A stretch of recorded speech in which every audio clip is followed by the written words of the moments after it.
வணக்கம், welcome to tasty தவா. இன்னைக்கு நம்ம மழை காலம் குளிர்காலத்துக்கு தகுந்த மாதிரி ஒரு சீசனல் ரெசிபி தான் பார்க்க போகிறோம். வாழைத்தண்டு சூப் எப்படி செய்கிறதுன்னு பார்க்கலாம். இந்த சூப் குடிக்கிறதுக்கு மட்டன் லெக் சூப் குடிக்கிற மாதிரியே ஒரு டேஸ்ட் இருக்கும், ஒரு ஃப்ளேவர் இருக்கும். ரொம்ப ரொம்ப ஈஸியாகவும் டேஸ்டியாகவும் எப்படி செய்யலான்னு பார்க்கலாம் வாங்க.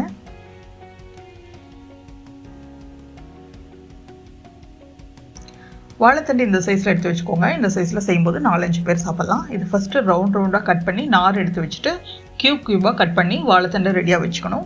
இப்போ ஒரு ப்ரெஷர் குக்கரில் 2 டேபிள் ஸ்பூன் பட்டர் சேர்த்துக்கணும். பட்டர் உருகிறதுக்கு முன்னாடியே நம்ம வெங்காயம் பூண்டையும் சேர்த்துக்கணும். ஒரு வெங்காயம் கட் பண்ணி போட்டிருக்கோம், 4 பல் பூண்டு சேர்த்துருக்கோம். இதை பட்டர் கூடயே நம்ம வேக வைக்கணும். பட்டர் உருக வெங்காயமும் வதங்கி வரும். அது ரொம்ப நல்ல ஒரு ஃப்ளேவர் கொடுக்கும், பட்டரும் கருகாமல் இருக்கும். பாருங்கள், இப்போ வெங்காயம் இந்த அளவுக்கு நல்லா வதங்கி வந்துடுச்சு. இதுக்கப்புறம் நம்ம கட் பண்ணி வச்ச வாழைத்தண்டு க்யூப்ஸை உள்ளே சேர்த்துக்கலாம். ரொம்ப பொடி பொடியாக நறுக்கணும் பொரியல் மாதிரி அப்படிங்கிற அவசியம் இல்லை. எனிஹோ நம்ம இது நல்லா விசில் வச்சு வேக வைக்க போகிறோம். அதனால் கொஞ்சம் பெரிய பீஸாக இருந்தாலும் பரவாயில்ல. இப்போ நம்ம 1 நிமிஷம் நல்லா வதக்கிக்கலாம். இந்த பட்டரோட இந்த வாழைத்தண்டு நல்லா வதக்கணும். இப்போ இதுக்கு தேவையான அளவு உப்பு சேர்த்துக்கலாம். 1/2 டீஸ்பூன் உப்பு சேர்த்துக்கிறோம். சேர்த்து மிக்ஸ் பண்ணிக்கோங்க. இதில் 2 கப் அளவுக்கு தண்ணி சேர்த்துக்கிறோம். தண்ணி சேர்த்து நல்லா ஹையில் வச்சுக்கோங்க. இது நல்லா கொதிக்கட்டும். வாழைத்தண்டில் நிறைய மருத்துவ குணம் இருக்குது, நிறைய ஃபைபர் இருக்குது. கிட்னி ஸ்டோன் இருக்கிறவங்கெல்லாம் ஸ்டார்டிங் ஸ்டேஜில் இருந்தீங்கன்னா இந்த சூப் அடிக்கடி பண்ணி சாப்பிடுங்க. அது நல்ல ஒரு ரெக்கவரி தரும். பாருங்கள், நல்லா கொதிக்கும் போது குக்கர் மூடி போட்டுடலாம். 4-5 விசில் நல்லா வேக வச்சு எடுத்துக்கோங்க. வாழைத்தண்டு நல்லா வெந்திருக்கணும், சாஃப்டாக வெந்திருக்கணும், அந்த அளவுக்கு வேக வச்சு எடுத்துக்கோங்க. பாருங்கள், இப்போ நல்லா வெந்துருச்சு. இப்போ நம்ம அந்த வாழைத்தண்டு வெங்காயம் இதை மட்டும் நல்லா அரிச்சு எடுத்துடலாம். எடுத்து மிக்சர் ஜாரில் போட்டுக்கலாம். பொதுவாக இந்த மாதிரி சூப் பண்ணி கொடுத்தீங்கன்னா பசியை தூண்டும். எனி சூப் நீங்கள் செஞ்சாலும் அது நல்லா பசியை தூண்டும். குழந்தைகளுக்கு கொடுத்தீங்கன்னா லஞ்சுக்கு முன்னாடி கொஞ்சம் நேரத்துக்கு முன்னாடி கொடுத்தீங்கன்னா நல்லா பசிக்கும், நல்லா சாப்பிடுவாங்க. இப்போ நம்ம குளுந்தண்ணி 1 கப் அளவுக்கு சேர்த்துக்கிறோம். மிக்சர் ஜாரில் நல்லா அரைச்சி எடுத்துக்கணும். இந்த மாதிரி இதை நம்ம ஃபில்டர் பண்ணிக்கலாம். இப்போ நம்ம இதை ஃபில்டர் பண்ணலாம். அந்த வேக வச்ச தண்ணி அப்படியே இருக்கட்டும், அதுலேயே நம்ம இதை ஃபில்டர் பண்ணி எடுத்துக்கிறோம். நல்லா ஸ்க்வீஸ் பண்ணி நல்லா பிழிஞ்சு எடுத்துக்கோங்க. வெயிட் லாஸ் பண்ணுறவங்களும் சூப் சாப்பிட்லாம்.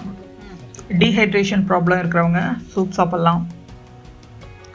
நல்லா இந்த மாதிரி ஸ்க்வீஸ் பண்ணி எடுத்துக்கோங்க. பாருங்கள், நம்மளுக்கு சூப் சொல்யூஷன் தயாராக இருக்குது. இப்போ இதில் நம்ம ஸ்பைசஸ் எல்லாம் ஆட் பண்ணணும். இப்போ கொஞ்சம் ஒரு 1/2 டீஸ்பூன் கார்ன்ஃப்ளவர் எடுத்துக்கிறோம். அது தண்ணி கரைச்சி சொல்யூஷன் மாதிரியே எடுத்துக்கிறோம். இது பியூர்லி ஆப்ஷனல். இது வேணும்னா போட்டுக்கலாம், இல்லைன்னா வேண்டாம். இதுக்கும் டேஸ்ட்டுக்கும் எந்த டிஃப்ரென்ஸ் இருக்காது, எந்த சம்மந்தமும் இல்லை. இது ஒரு திக்னஸ்க்காகவும் ஒரு ஷைனிங்காகவும் தான் நம்ம சேர்த்துறோம். இப்போ இந்த கார்ன்ஃப்ளவர் சொல்யூஷனை நம்ம சூப்பில் ஆட் பண்ணிக்கிறோம்.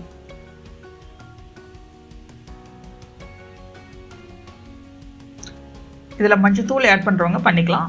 1/2 டீஸ்பூன் சீரகத்தூள் ஆட் பண்ணிக்கோங்க. 1/2 டீஸ்பூன் மிளகுத்தூள் ஆட் பண்ணிக்கோங்க.